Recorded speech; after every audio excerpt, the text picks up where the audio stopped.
All right.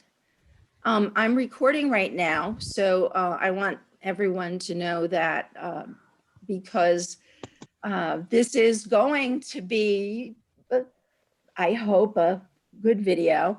We structure First Fridays in a way where we have our speakers try and lay out the first part of the conversation. That's not to say to limit questions and answers. It's simply to say that it's always more structured in a way to give them that first front end for whatever time they want to fill. We have an hour and a half. We don't usually go that long. People don't like to sit in a seat until it's a hot discussion, which we have often had, and everyone's still around at 1:30. But so what I'll do is just ask my speakers after I introduce you to take over the screen and be the formal controllers until we open it up. So I want to say that this particular session to me is really special because aside from being one of our own, Dr. Jennifer Menino, who is going to lead this discussion, we're going to be able to show in the spirit of collaboration, national, international, and other ways, not only the science and the research, but also how it comes about. So I've asked these guys to give us a little bit of background about the research that they have done and are working on. So I'll turn the screen over and let that start. But I've also asked them to talk a little bit about the process. So, so that we can all take away this idea of we're not stuck in our own silos. We find interested people in other places, and we do work with other people who have expertise that we can certainly appreciate and bring it to bear. So it's my pleasure to start the session on collaboration coast to coast, healthcare transition planning for adolescents and young adults with special needs. Our three speakers are Dr. Jennifer Menino, Dr. Cecily Betz, and unfortunately, Dr. Jennifer Disabato has a conflict and she's not able to join us on this particular session. I want to be able to kind of lay the groundwork about transition planning because transition is so ubiquitous in so many aspects. And these folks have found this particular area. And in fact, Dr. Cecily Betz is a leading scholar on transition for children and adolescents as they age out of pediatric services. So I think that we have this opportunity to hear a very important work that not only has been published but it's also being the champion for and model for programs across the country, which I don't think my colleagues know at Molloy. I think that it's important that we let them know. Dr. Jen Menino is one of our own. She's, I think, associate professor in the Barbara Hagan School of Nursing. And she has been doing this research since her dissertation. And happy to say you can talk about how that began. Dr. Cecily Betz is professor in the Department of Pediatrics at the Keck School of Medicine at the University of Southern California, where my baby girl graduated.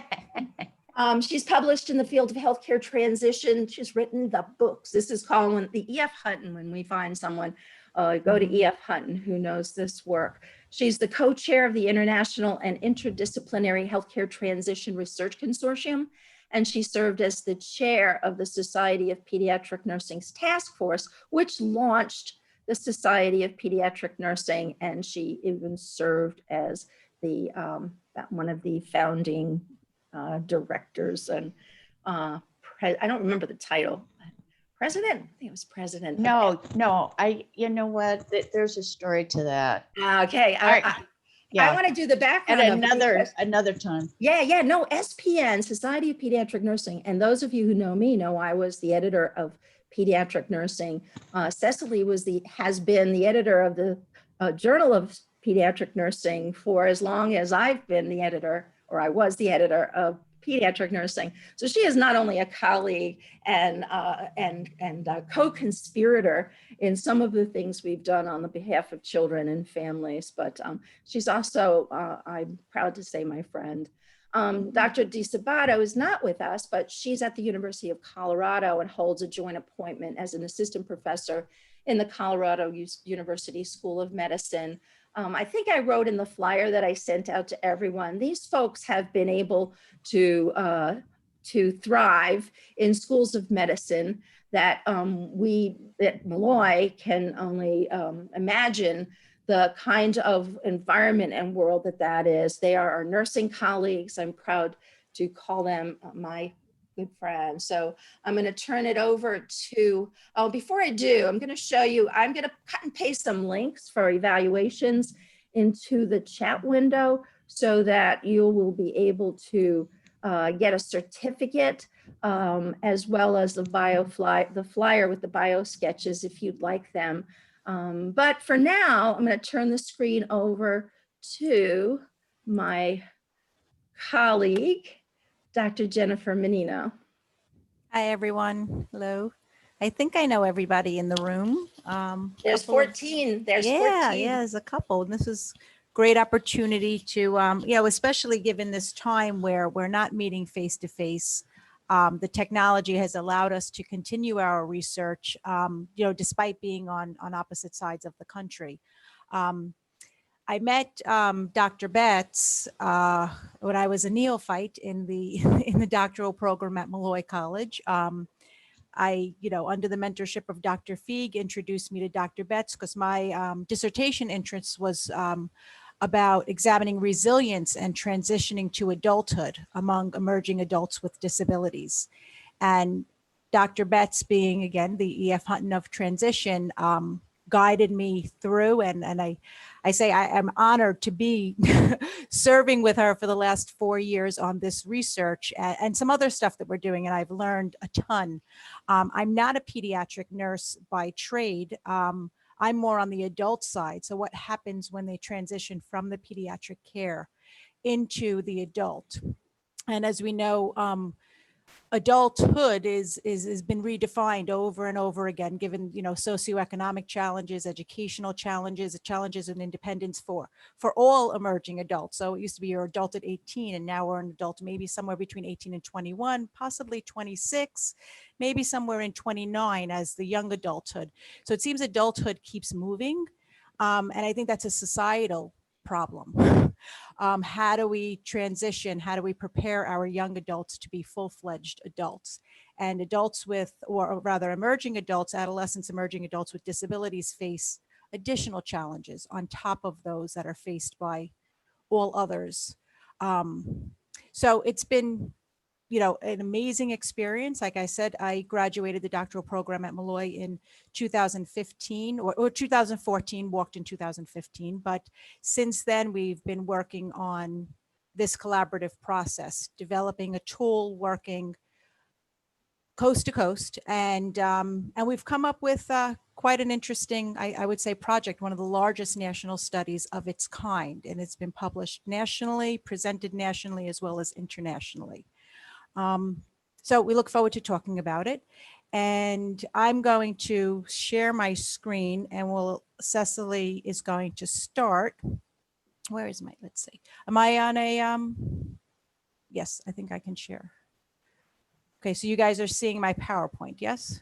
Yep. Good, okay, so I'm going to let Cecily will start. She's going to talk about all the background and significance of our study. And then I will jump in. We'll talk about some of the findings of our study, and then we'll go back and forth and talk about how it worked and some of the tools that we use to make it work, from telephone calls to online platforms and so on. Okay, so Cecily, I will turn it over to you. Great. Thank you. You're welcome. You gave a really interesting perspective and background here. And what I'd like to say, I think one reason why Jennifer and I connected via the really helpful intersection here with Ronnie was that there's very few nurses that are involved in this field. And I've been doing this for over 20 years. And there's now more and more nurses getting involved, but it has been a field that has been dominated by pediatric medicine. And I don't mean that as a bad thing. It's a good thing. They provided leadership. But in providing that leadership, they also defined what transition to them meant. And they were primarily, and continue to be, primarily focused on the transfer event of the transition. The transfer event being the transfer of care from pediatric to adult medicine, and making sure that these young people are enrolled in health insurance programs. And I had the great fortune in the late 1990s to have a funded project by the Maternal Child Health Bureau that funded, it was the first time federally that they funded projects that brought health into this whole piece of transition. And it was funded by the Maternal Child Health Bureau, which many of you are probably familiar with. And the initiative was called Healthy and Ready to Work. Now, what does that tell you?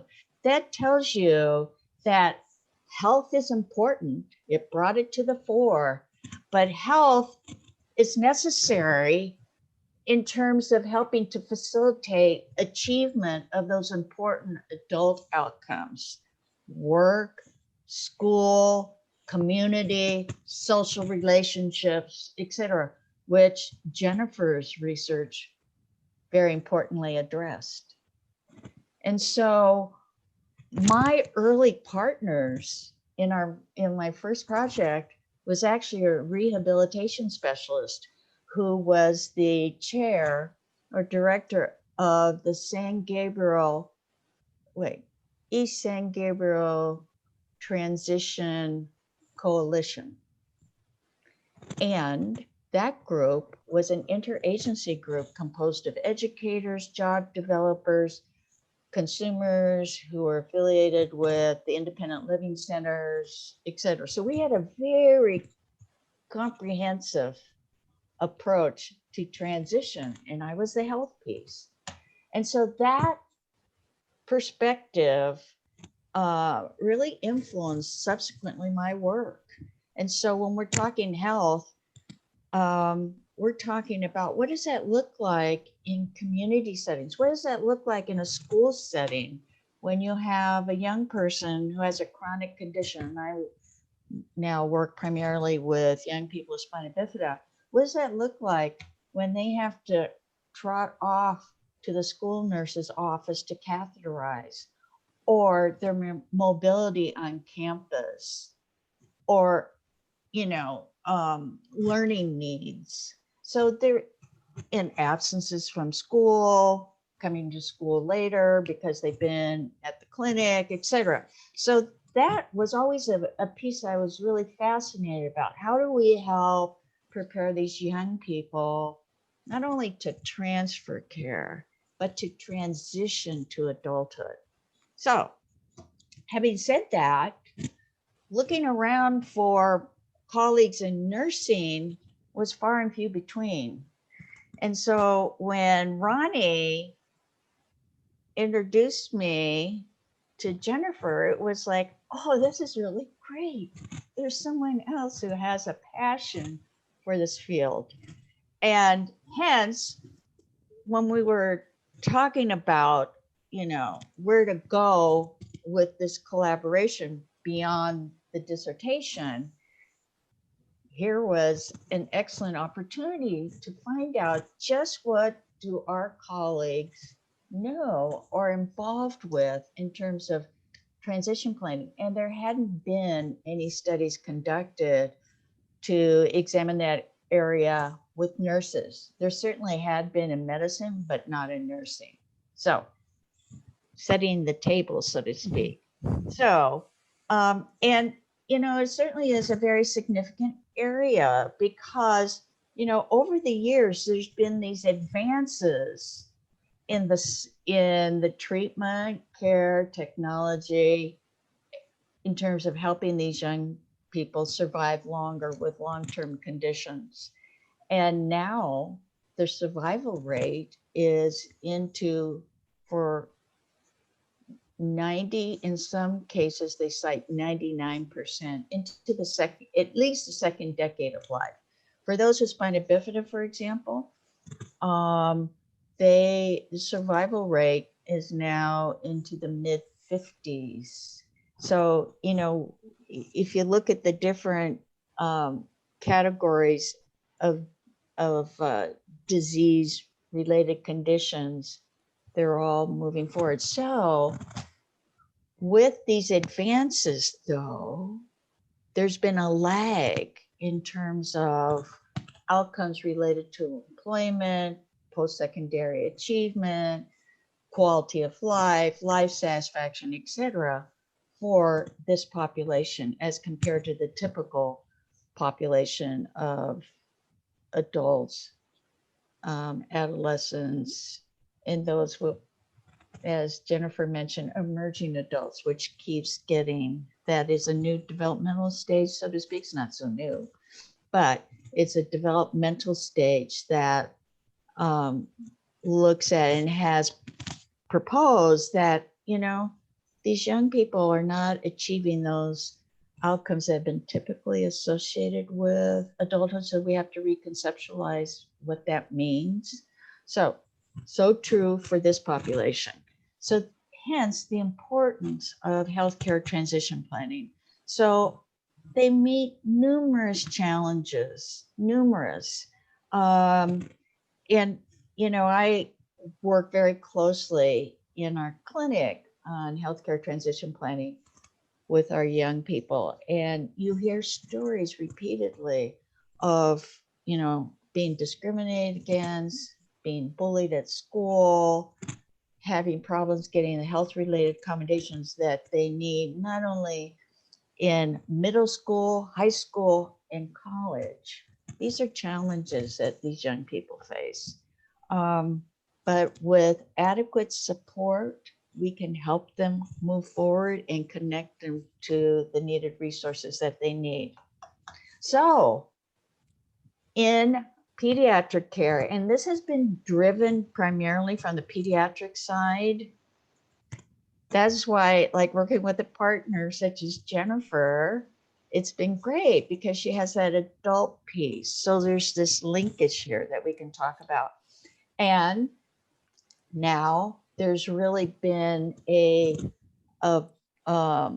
real impetus now in terms of looking at developing, implementing, and testing models of care.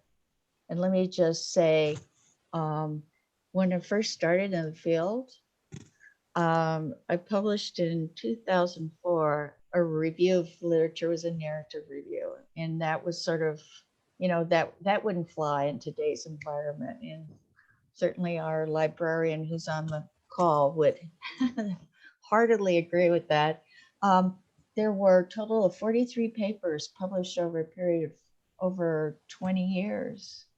They were primarily descriptive studies using tools that were weak in terms of their psychometrics, et cetera, et cetera. It was very limited at the time. Now there are extensive amounts of systematic reviews being published. It's very exciting. It's very exciting how this field is growing. I mean, it's just like, oh my gosh, I can't believe it. Up to this point in time, if you look at a Cochrane review, there's been 4 systematic reviews published.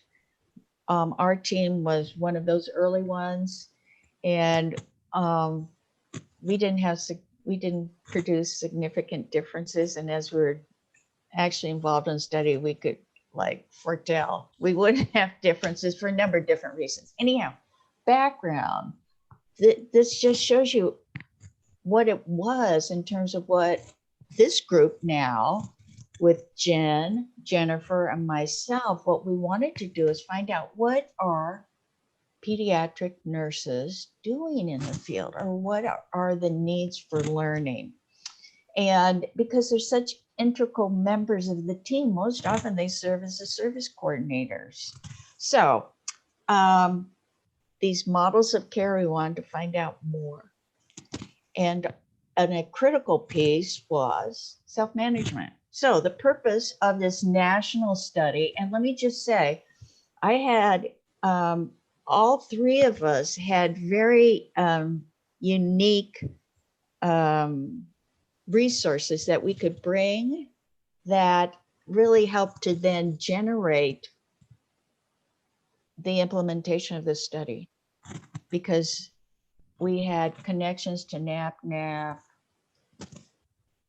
We had connections to Society of Pediatric Nurses, to the credentialing center, et cetera, which Jennifer will talk about. So we wanted to explore the extent to which nurses were involved in healthcare transition planning, and looking at in terms of were they involved in assessing their self-management abilities. So we wanted to look at what's being done and what are the gaps, and hopefully inform our colleagues in terms of, you know, there are things that can be done to help nurses be better equipped and competent to provide needed transition services, because it is a subspecialty in and of itself in pediatric care. So our objectives: determine what extent nurses are involved with healthcare transition planning, what activities nurses are engaged in and with in terms of providing those services, and what are we looked at the association among selected professional demographics with the provision of activities, including self-management abilities. And this theoretical framework was developed by the Healthcare Transition Research Consortium. And what we did was we wanted to conceptualize a model that could serve as theoretical basis for studies conducted. And so if you look at this, it's very comprehensive. It looks at domains of the individual, family, social support, the environment, and healthcare systems. And so we're talking about moving from dependency to independence. And I just have to say that this was an interdisciplinary group, and I brought to this group two nursing consultants, Dr. Wendy Neri and Dr. Marie Lobo, who served as our consultants in helping to develop this model. It was quite an experience because some of our colleagues just didn't know what it was or what was involved in developing a theoretical model. And I have to say that some of my colleagues have since gained an appreciation for that, which has been great. It's been great. Yes. Yes, indeed. Okay. So now I think Jennifer, you go next, right? Yeah, so just adding on with the theoretical framework, the Healthcare Transition Consortium meets monthly, virtually, and has monthly conference calls and presentations by all of the members, which I was fortunate enough to present way back when, my original dissertation research. And there's a website that you can take a look at, and they have an annual conference every year where this research had been presented, as well as elsewhere. So that it's a very interesting group, an interdisciplinary group, and an international group that meets every first Monday of the month at 5 p.m.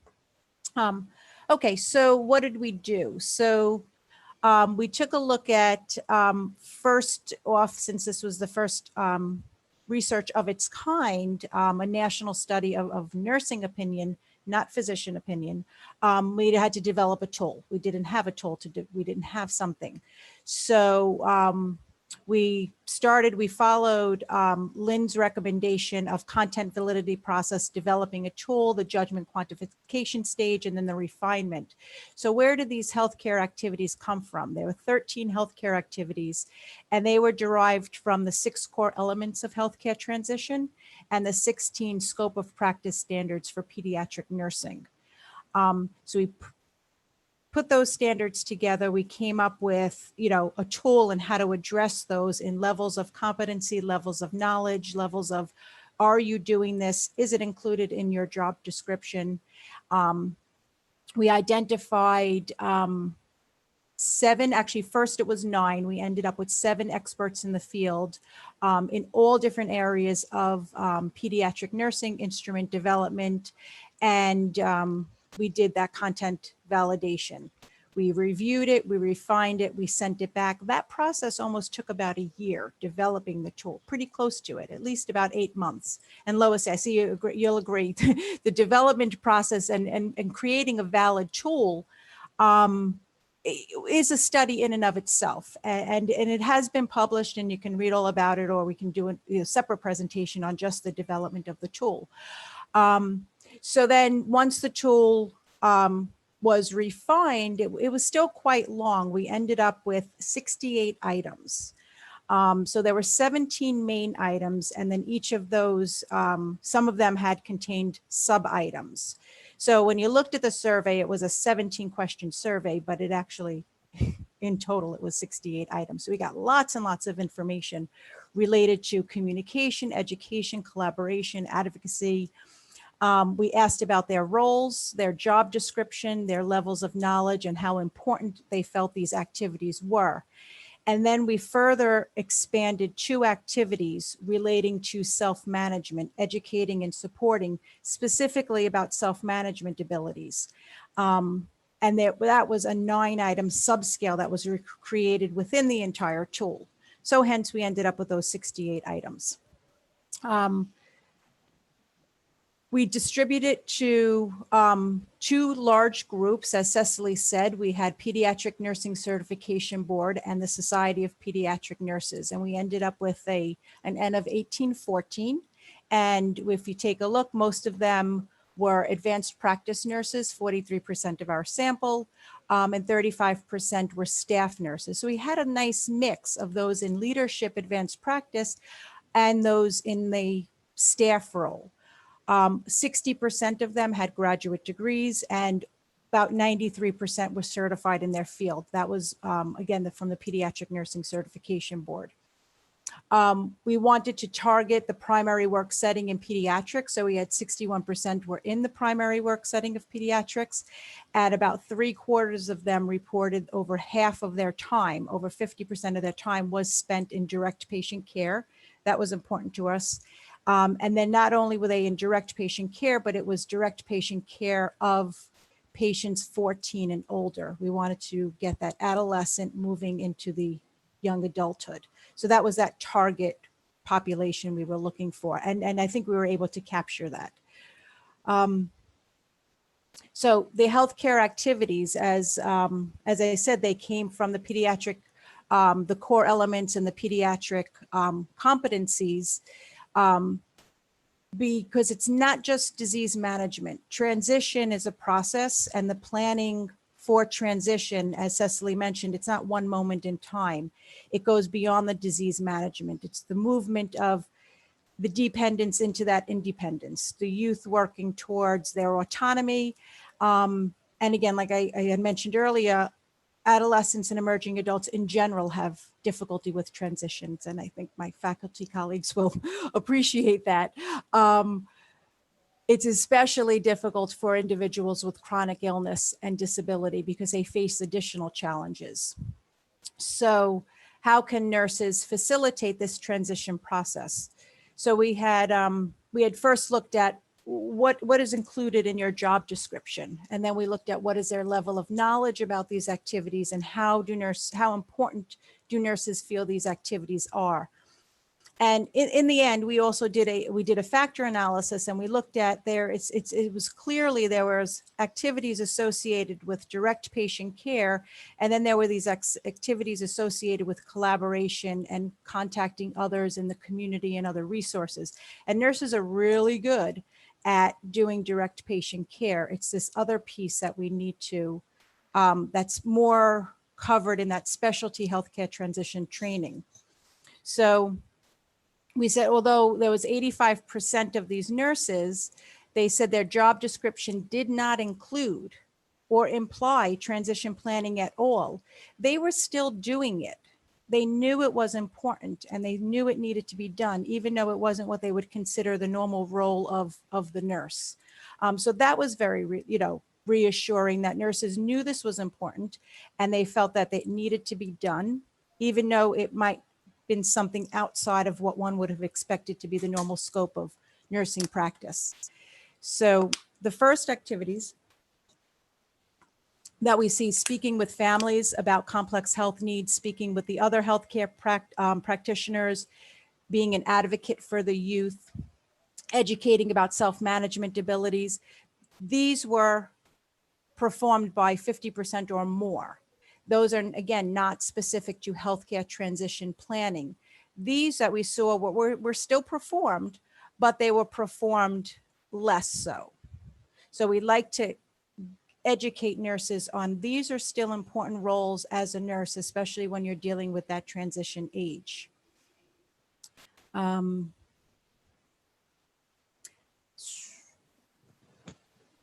So we'll see this trend continues in this slide here, where we talk about nurses' knowledge and importance. Okay, so the nurses, again, they're most knowledgeable about acting as their health advocate, most knowledgeable about speaking with families, most knowledgeable about advocating, speaking to other professionals. But again, they kind of all reported having some knowledge about all types of healthcare transition related activities and all reported doing to some extent. Interestingly enough, only 18% of our nurses had specialized training in healthcare transition planning. So although we had very few that were actually trained in this, they were all doing it and all felt it was important. So these are the top 7, what they felt they were most knowledgeable about and most important. And what you're not seeing here is the things about collaborating with the vocational agencies, collaborating with the educational community, some specific things to healthcare that we'd like to try to increase. So professional role, having a practice certification, standardized, specialized training, and their time with patients 14 and older were the greatest predictors of your knowledge. And the greatest predictors of the importance were very similar. Also, again, spending time with patients 14 and older, their perceived level of knowledge was a predictor of their feeling of whether or not it was important. And their time, the more time they spent in direct care, the more important they felt these healthcare activities were. So we move on to self-management. And again, those self-management activities, as Cecily mentioned earlier, they're an essential competency for the transitioning. So she mentioned the adolescent with Spina Bifida learning how to perform self-catheterization so they can engage in social activities, go out with friends, peer socialization after school on the weekends. So the self-management is, again, that movement into independence. What can the individual do by themselves and what do they need to do with the assistance of others? So learning to engage in the self-management, it's a broad range of specialized tasks and knowledge. And we saw again that nurses were doing this, as we're saying, this was not necessarily teaching them self-management. That was part of the healthcare, that was part of the 13 healthcare transition planning practices. This is now, are you assessing their ability to perform them?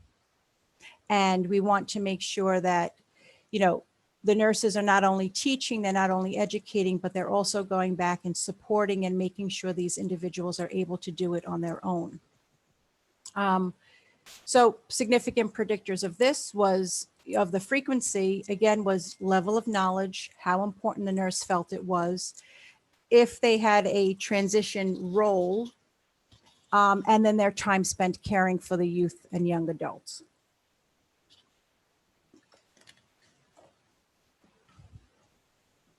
So again, some of these you'll look at and you'll say they're regular duties of a nurse. You would expect the nurse to do that, but something here that was done a little bit less often that we'd like to see done more often, identifying advocates in the healthcare system, identifying advocates in the community, learning about the systems that apply, being able to have them talk about insurance, Social Security, and so on.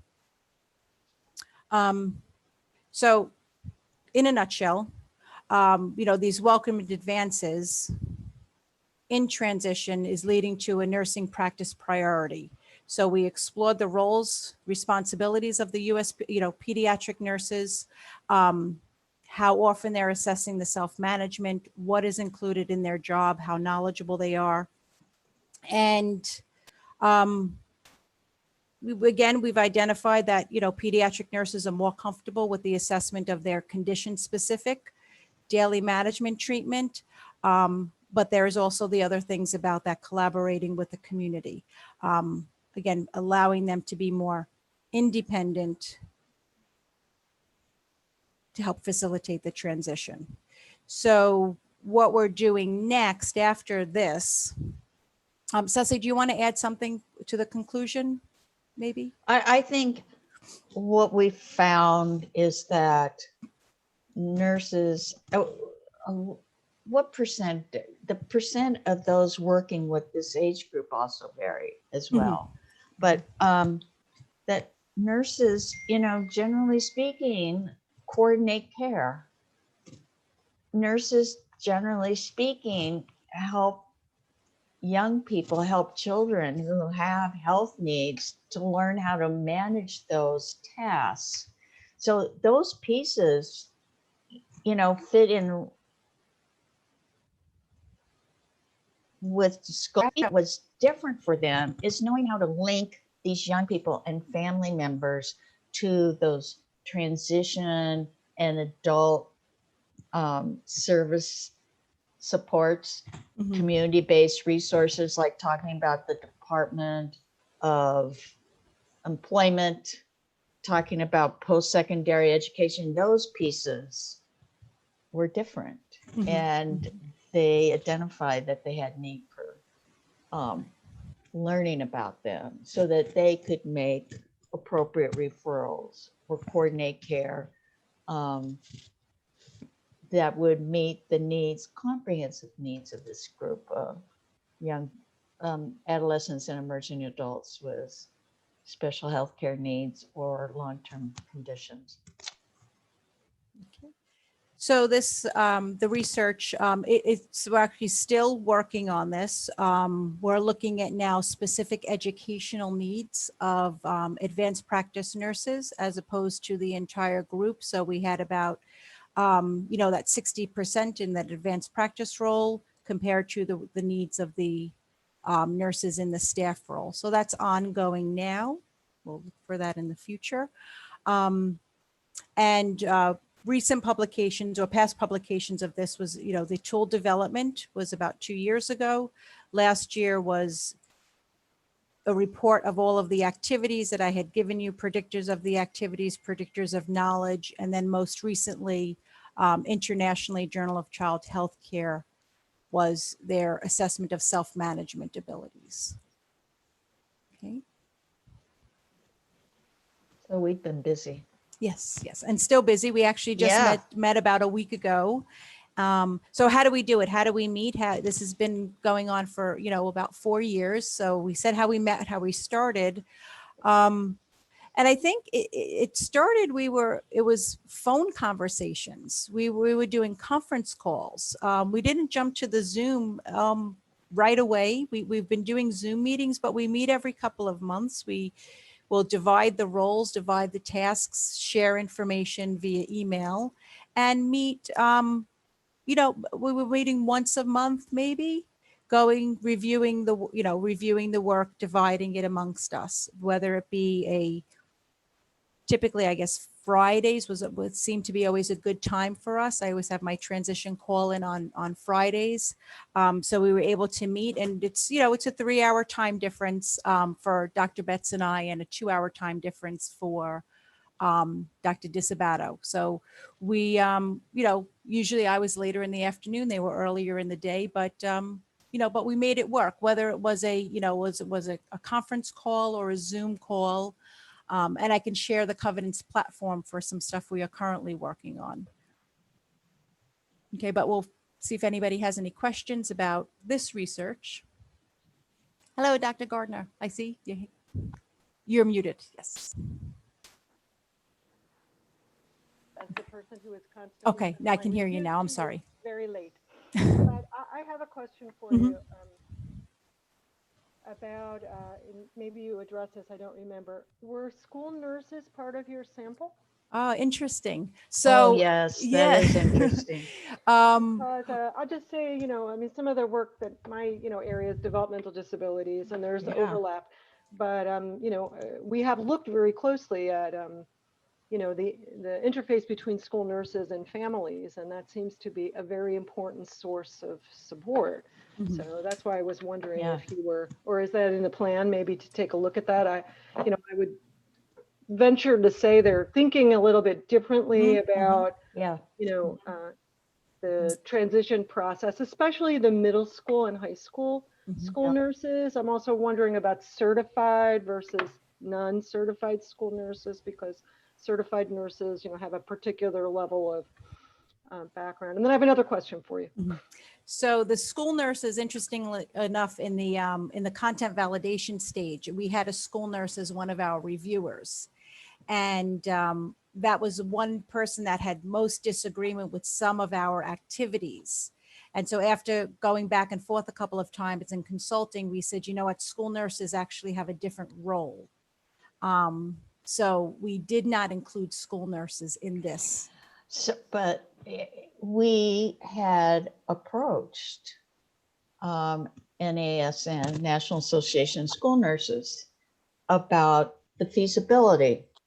And Jennifer, please help me with this as I'm remembering that these interactions we had with them, that it was determined that the tool, the questions that we asked would not apply to them. Right. And so that was a decision. We did reach out to them, but it was a decision made then that we could not include them for that reason. And, we just have worked just on this piece. We did talk about possibly like looking at this tool, revising it and going back. But, that's, gosh, it's now been what, 4 years? And we're still working on this piece. So, but it's a very good point. And then the other question I had is, I think it's more of a conceptual question, about the, like in the literature, the whole falling off the cliff piece as people exit the school system and so forth. And, that came out in some of the work that I've done back in Philadelphia. But what is the trajectory for pulling adult nurses down, the way Jennifer has been, into this intersection point, because prepping, right, the family and the children in terms of, it kind of overlaps with the functional status work and the getting ready to be able to be independent.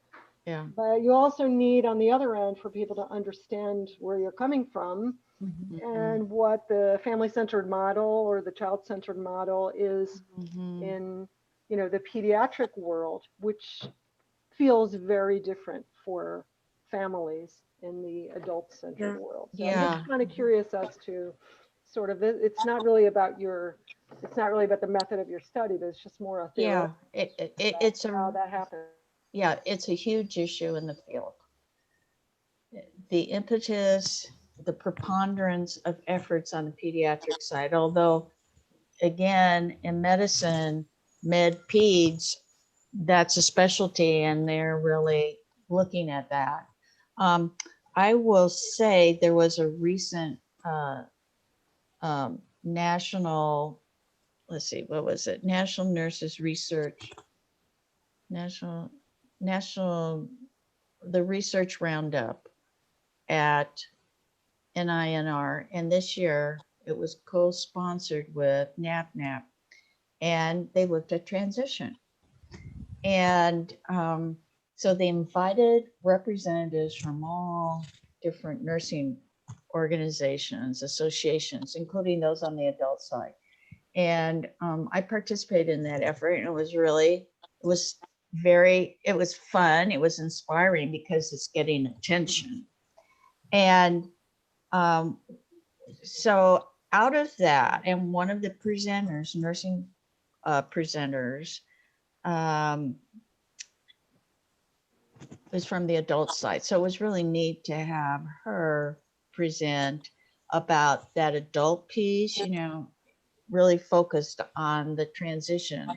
And anyhow, we then put together a number of papers to submit to Image. And it was very interesting because Image is not a pediatric journal. It's international adult focus. And when they reviewed our paper, it was very obvious that this was a difficult review for them, that the issues that we were presenting were not well understood by those who reviewed. It was just not a fit. And so, and you know, this was based on our presentation. So we determined that we needed to submit those to Journal Pediatric Healthcare. In advocating to bring adult nurses into it, it's really difficult. It's very difficult to explain the importance of receiving these young people. And it's a struggle. It really is a struggle. Agreed, but thank you. Yeah. Yes, patients themselves are reluctant to transition from the pediatric Yeah. care to the adult practitioner.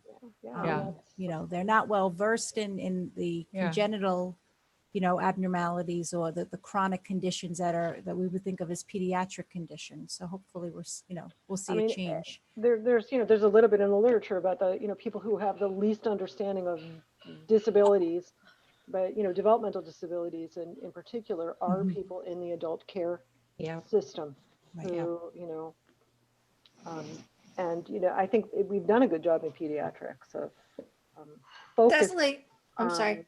support for families. So anyway, Cecily, would you speak a little bit to the approach that you had, that ANA approached you and looking at nurses in general with the scope of practice document? Because I think, I mean, again, you're talking about speaking to the choir, and I think the ANA as an organization that represents all types and flavors of nurses, the opportunity to write in that scope of practice and standards was, for me, thank you for inviting me, but you were the one who was approached, because it is the potential of acknowledging that unique body of knowledge that all nurses ought to have. There's a certain amount that all nurses caring for adults and children ought to have. You want to speak a little bit to that?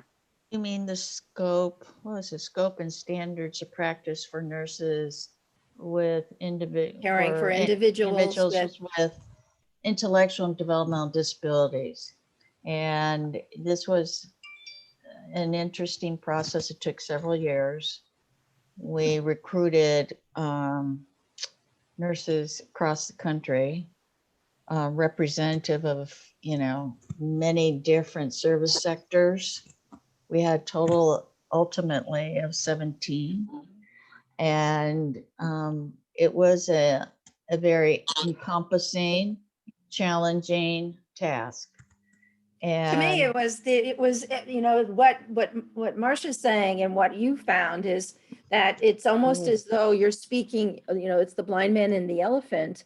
Although competent in Yeah. your area, you know this. yeah, Someone else might know this, but no one knows it. yeah, yeah. And So, that's- and as we went through a couple of reviews, like we finished the document and then it was sent to a committee, and then and they commented, and in fact their primary comments were about school nursing and that we needed to include more. And we did have a representative of NASN on our committee, and she did a great job in terms of addressing those and bringing it to the fore more prominently in the document. But we had representatives from a number of different nursing organizations that, as you said, you know, piece together these different components of care.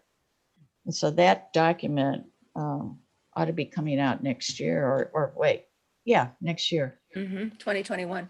Yeah. That was that again, that kind of underscores what Marcia's pointing out and what you guys found. And when you're trying to figure out who the choir is, because you don't want the choir, you want to preach to the folks you're trying to engage. And that's the hard part. And that's a very Yes. difficult part. But I wanted to ask one question too, and you have it on the right-hand side of your charts. And I find this is a problem across all areas of specialties, is nurses don't know anything about insurance. And it's not as though insurance is easy to know from any Wow. standpoint, but Yeah. nurses actually don't want to even try and know about it. And it's so central Yeah. to coordinating care, what is or isn't available. As you know, I was on the board of directors for basically an nonprofit insurance organization.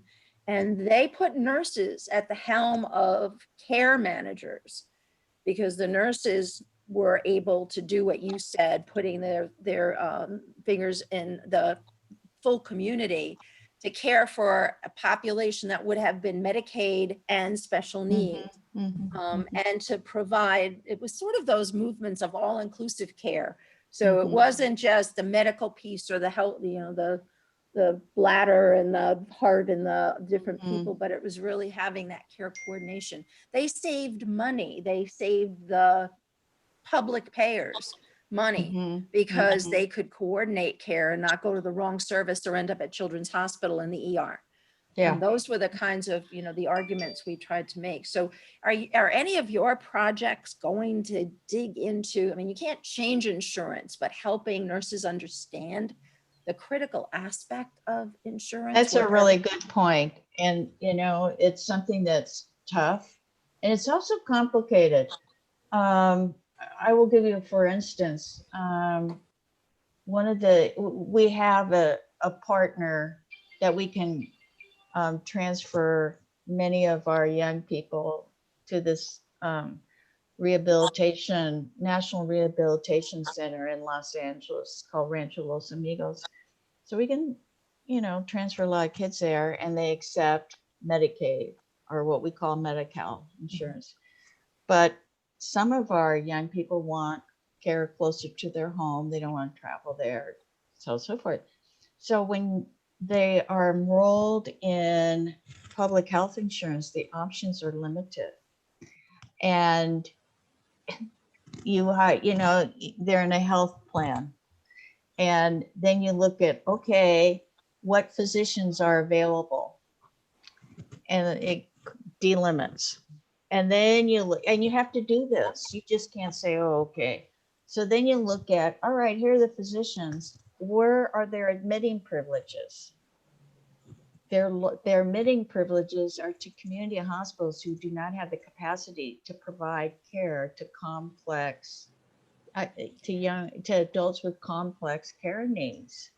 And it just, you know, you tear your hair out because it's a system that is not appropriate. It does not address the needs of these young people with complex care needs. I agree. Thank you.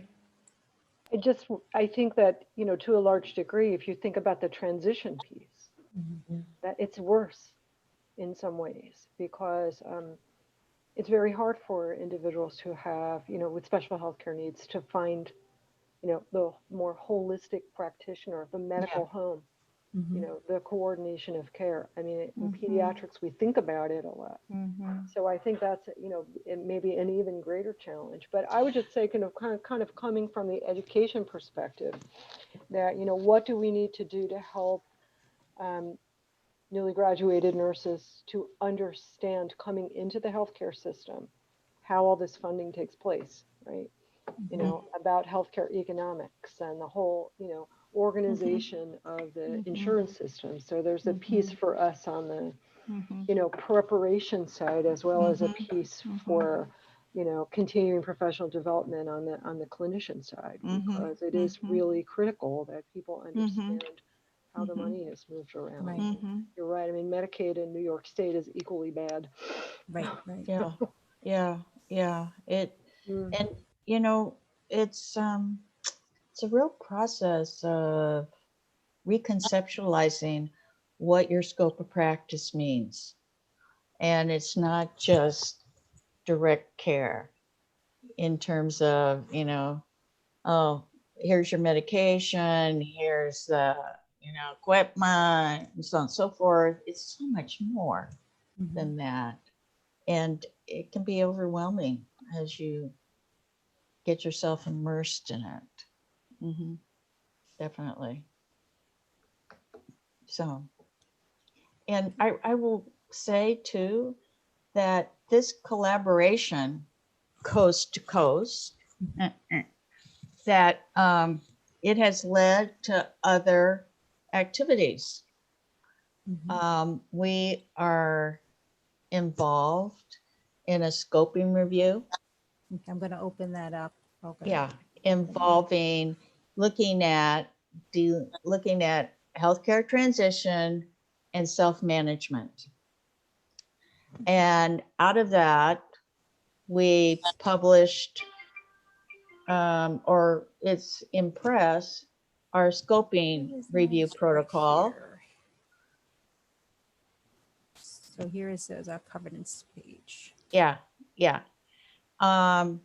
Jennifer is also involved in a scoping review where we've reviewed adult psychosocial outcomes of adults with spina bifida. Very little is known about that.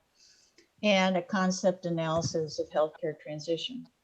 So those are 3 different projects. And Covidence is really great.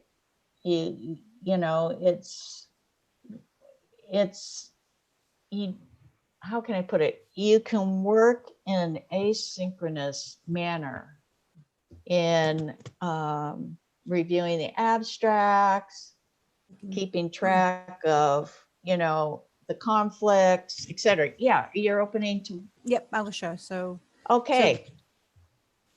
so this was, so we're a team of a bunch of us on the team. And so you could show where everybody in the team, how much they've been reviewing. And Cecily, you are always beating us. So we're like in a small competition with each other. What we're doing, and everybody has certain, and Lynn is the librarian who's been putting all of the resources in. But I was on top prior to this semester. I was, I think, right under you. But anyway, we'll get back up there. During January, I'll jump back in. So it's a screening process of, all of the articles are put in, and then you can do a first glance at the titles and the abstract, looking at the inclusion and exclusion criteria. And then you go to a full text review. And obviously we haven't started full text review yet for this one. I can show the other one.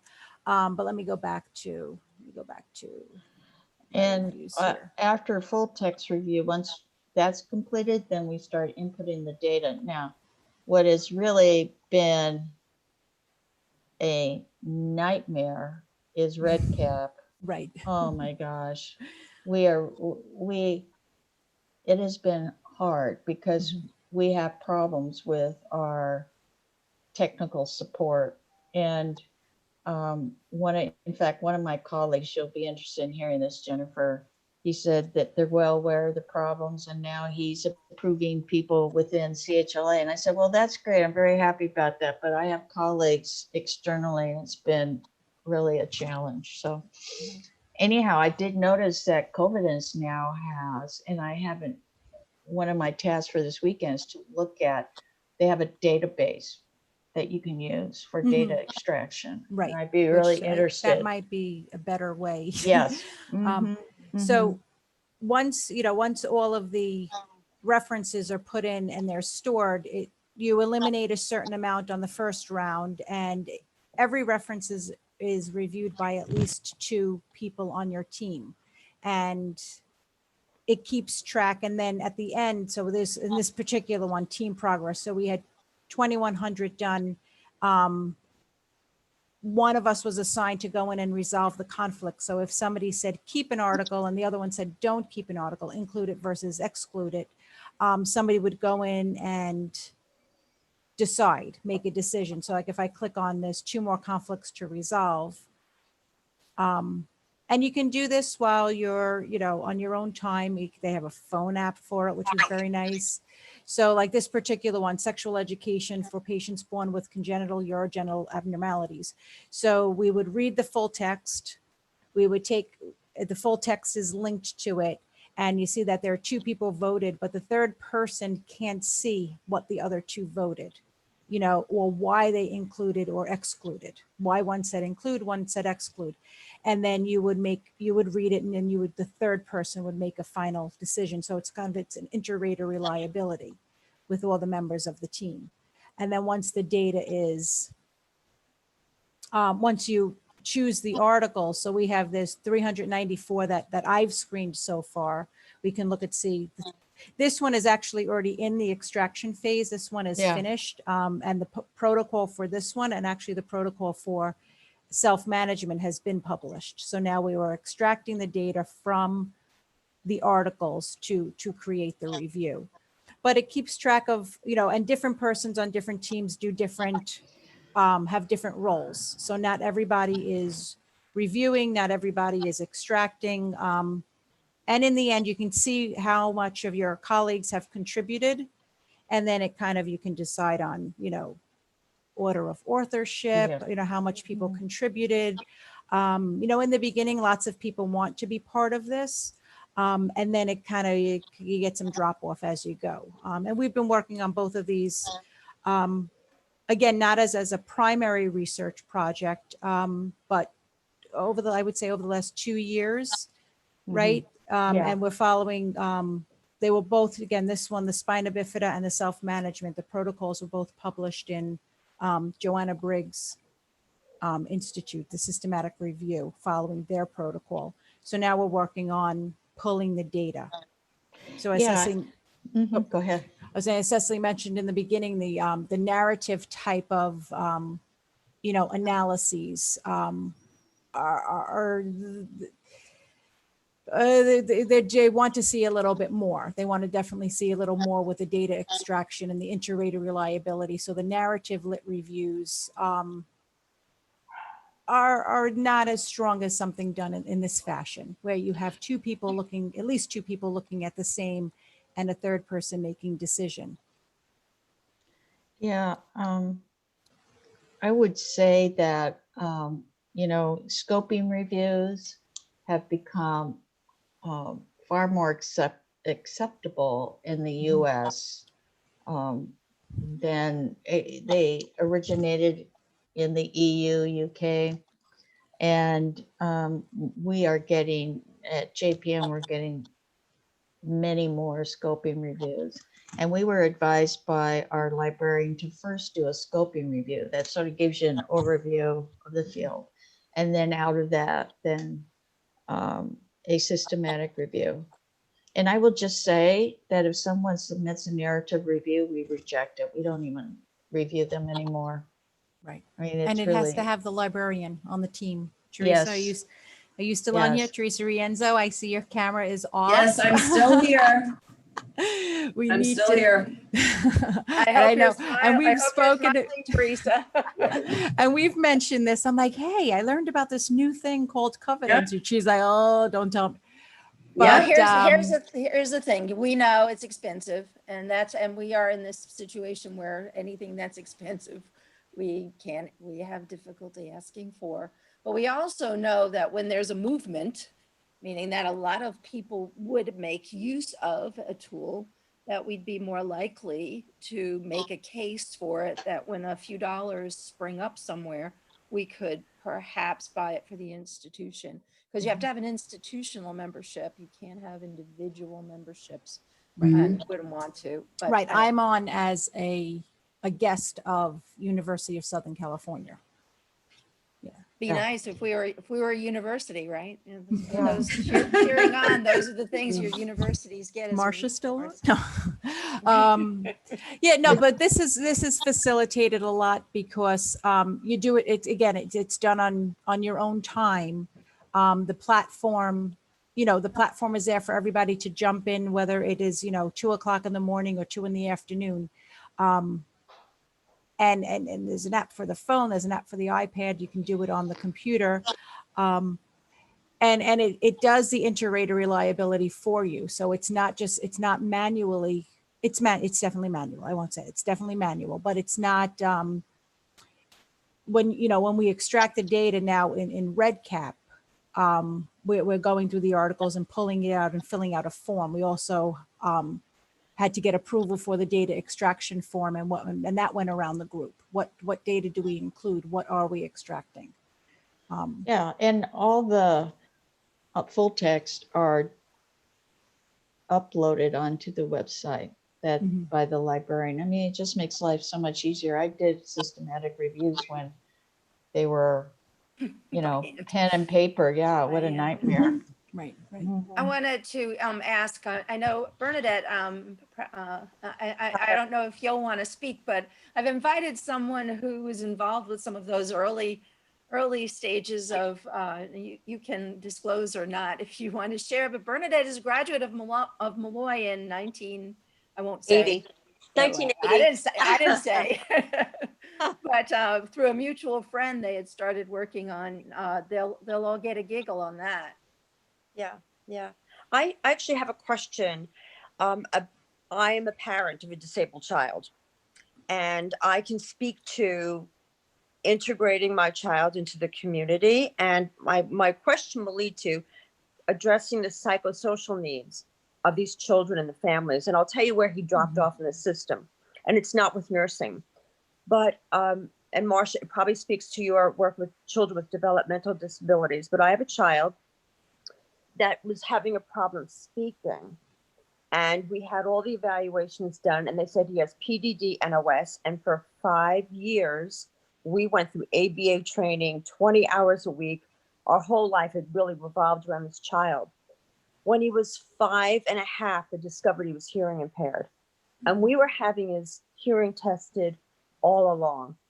Now we're regrouping and we're educating a hearing impaired child. He does have a thread of autism. You can see it that runs through him. He's got great eye contact, but socialization has been an issue. He has been treated differently all his life. We were told when he was very young, he would, struggle through high school and definitely not go to college. My child is a survivor. His name is Christian. He just graduated DePaul University cum laude. Wow. And he's an astounding person. However, the psychosocial side is he wants to be like everybody else, and he is not. The socialization has been very hard. We've had to talk to him a lot. And I will tell you, at age 6, that's where the ABA drops off. And I said, but you're not done. He's not done. He needs help with socialization and integrating. I mean, it seems like turn taking, understanding social cues, verbal cues. At 18, 19, we're still discussing it. And and 20 really. And it's really been up to our family to say, Christian, this is not appropriate. At college, he's horribly bullied the first year. And what it is he is super smart, but his speech impediment is severe. He's got processing issues. I said, Christian, you need to clean up your speech. Now, he ends up going to the theater school at DePaul University, studying directing. And I said, Christian, how you really need to clean up your speech. How will you be a director? And he turned to me and he spoke very articulately. And he said, Mom, I have to formulate sentences in my head first. Then I have to speak to the people I'm directing. He said, do you know how much work it is to do that? And so, you know, I'm speaking heartfeltly as a mother who has experienced this. My heart breaks for my son at times because I have seen the isolation. I have seen that he's been treated as an other and he just wants to be the same as everybody else. So, you know, I'm speaking as an advocate, but has anyone looked at the psychosocial needs of these patients? I mean, he wasn't dropped off by nursing care or medical care. He was dropped off by an educational system. But these children are affected. The parents are affected. It is really heartbreaking at times for me to see what has happened to him. But as I say, I have God to thank. He is a survivor. Much of the work was done by my husband and I, pushing him into situations. He was in a great high school that advocated for him. So, you know, it's just some additional perspective. And I'm just questioning, is any work being done on the study of these patients and the emotional effects? So our the adult outcomes on spina bifida is actually, it's the psychosocial outcomes of the adults Okay. with spina bifida. It is a focus, Okay. which again, still in the process. You know, we have the protocol out and we're still in the process of reviewing the data, extracting the Yeah. data that's out there. Yeah. You know, Bernadette, you bring up a very important point. And one of the challenges is tracking these young people when they leave pediatrics Yeah. and secondary school settings, and they move into this whole other realm, Yeah. service system, and there aren't the linkages to like in California, when you're enrolled, let's say in the Medi-Cal program, you get, you know, you age out, then you age into, you get a totally different ID. Right. It is, there's only, I think, 2 states in the country have an ID that follows you through your lifespan. And when I said to someone, this is 20 years ago, I said, isn't there a way that you can have a linkage there? These were state level, I mean, directors of, you know, the State Department of Developmental Services, et cetera, in California. They go, not in our lifetime. And every state collects the data, say on, you know, let's just say developmental disabilities like autism. Every state collects it somewhat differently, except for, you know, the CDC centers that specify the way that these things ought to be defined. So that it is very difficult, because we have tried, in my little team, we had tried previously to try to track some, you know, health-related outcomes in individuals, in adults with developmental disabilities. It's very hard to find that data because states collect it very differently. And as Cecily said, there's no one standard. And I do think that, you know, a lot of what you're talking about, Bernadette, is very much out in the literature about the caregiver burden that, you know, that families feel. Yeah. And for those individuals who cannot spin off to be independent, as you're, you know, looking at your data about how much good self-management there is, Yeah.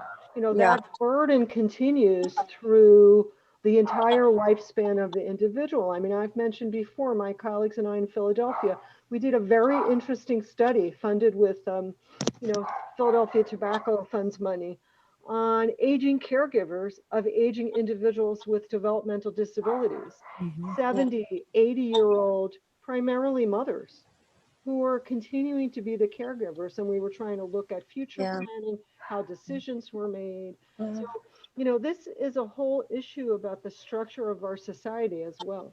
Yeah. And our Yeah. you know, the lack of family support that starts at, you know, pre-pregnancy and continues through any individual's lifespan. It is an enormous, you know, a problem. And I think, you know, you've outlined some of, we don't often think about, you know, when we think about caregiver burden in Yeah. adults, we're thinking about the spousal caregiving a lot of times. Right.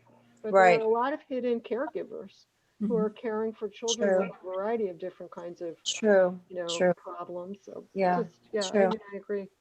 Yeah. Thank you. Well, where I want to just to note, if there is attrition at around this time, so for you two guys, I want to thank you in case we come to an abrupt end, and as we are all living with these technology glitches, my neighbor is cutting his lawn, which always happens at this time. So, but I want to make sure that I can say it without the lawnmower behind me, that I am truly grateful for both of you launching this as a discussion, and the process around it that I think is absolutely essential for certainly newbies to know that you're not by yourself in your room upstairs in your house. There are people you can talk to. I believe that collaboration is what keeps us going. Mhm. I believe that if I had it all to myself of posting what I have to do, I wouldn't keep going if I didn't have these someone that I had to speak to on Friday at 10 o'clock or whatever. I think that keeps things moving. So if out of nothing at all in this semester, this collaboration series, I'm hoping, and I'll have this recorded, that it pitches the message that we keep moving along in our different tech skills, different friends that we add to it by finding good partners. And so that you two have been so symbolic of what I think is part of keeping the work going. And certainly you have, Cecily, I tip my hat to the attention you've gotten nationally on this as an issue. That's why I bring those things up. There's more and more interest for sure. And that's a good thing. It's still frustrating. It's pushing a boulder up a hill. I understand. Yeah. We live in a medicalized world. You know, Yeah. when we work with our international colleagues who don't have to worry about insurance, the insurance is what sets how old you are, if you're an adult or not. And that's how we live in that with all of those regulatory medicalized language. And I know, Cecily, you fought the good fight when the feds wanted to build the medical homes. And you fought the good fight that if we call it a medical home, that's what it's going to be, is a medical home. Yeah, that's so I what they think you said to us. right. So that was a long time ago. I went to Yes. that meeting. That was a long time ago. Yeah. So, yeah. so we keep doing the same sorts of things generically. I want to thank everyone else who's been on this call. As I said, it's 20 after 1, and I don't know if you want some final comments, Jen, Cecily, some Well, closing. Yeah, I would say, you know, working with Jennifer has been great because she's a hard worker. Yes, indeed. And she follows through. You know, how many times do you have colleagues and it doesn't happen? Mhm. And I've learned late in my career, I should have cut them off right away because, you know, they just drag you down. And Jennifer's been great. I think, work well together. Jennifer brings a lot of different energy and perspective, which I really respect and value. And so it doesn't matter that she's in New York and I'm in California, other than the time difference. And I think, you know, thinking what you said, Ronnie, about collaboration is so important because it helps you to move forward with your own personal, professional goals, the mission that you feel committed to, because it helps you to move forward more, not only rapidly, but in a much more meaningful way, a collective way. And Yeah, I agree. And it's fun from time to time. A yeah. little glass of wine at night, you know? Yeah. And I will say that I had a co-edited a book on healthcare transition for nurses. It's international in its focus. And my co-editor lives in Ireland. And it's been great. I mean, it was really great, you know, we set up a time and 8 my time, 4 p.m. her time. And, you know, we're talking back and forth just like we're talking here. It was great. And I learned so much about what was going on, UK, EU, Middle East. It's wonderful. It's wonderful. Jen, you were my host. Please close us out. I just want to thank you for allowing me to work under you because admittingly, you know, I've been a nurse since 95, but I have not done the research since, you know, it was only 2010, 2011 when I even thought of doing research. And that you know, I did my master's thesis, you know, that was like kind of researchy. But then it wasn't until I met you, Ronnie. No, and like I said, I pale in comparison to my two co-authors. I look at them like, oh, my next life, I'm going to be, you know. So I've learned a ton about research and about the collaboration and about truly what we can do as nurses and add to the profession. Where I often did doubt it as a new nurse and not being able to contribute as much as I feel I can now. So I thank you in giving me the ability, you know, to do this and you know, and appreciating what I have to contribute. So I think it's, you know, it's allowed me to grow so much more, learning from you and from Jen and Ronnie, and then hopefully being able to, you know, over the years throughout all the different projects I've been on, I worked with about 8 or 9 different doctoral students for different aspects of this. So hopefully they have taken away, you know, a little piece of whether it was instrument development or qualitative or quantitative. Yeah, so Yeah, thanks. I think it has That, been. you know, that's a great closing message to everyone on the call. Those of you who are not PhD students, those who were, those who aspire to be, if they ever watch this tape, that's our message. That's what we want to have as the message for this as a series. So join us in January. It probably won't be the first Friday, but we're looking forward to January or February to have another session. Hi, Dr. Vitale. There she is. So thank you, everyone. There's the lawnmower's going off again. I'm gonna go. Thank you, everybody. Thank you. Bye-bye. Hi, everybody. Bye-bye. Nice meeting Good you. seeing everyone.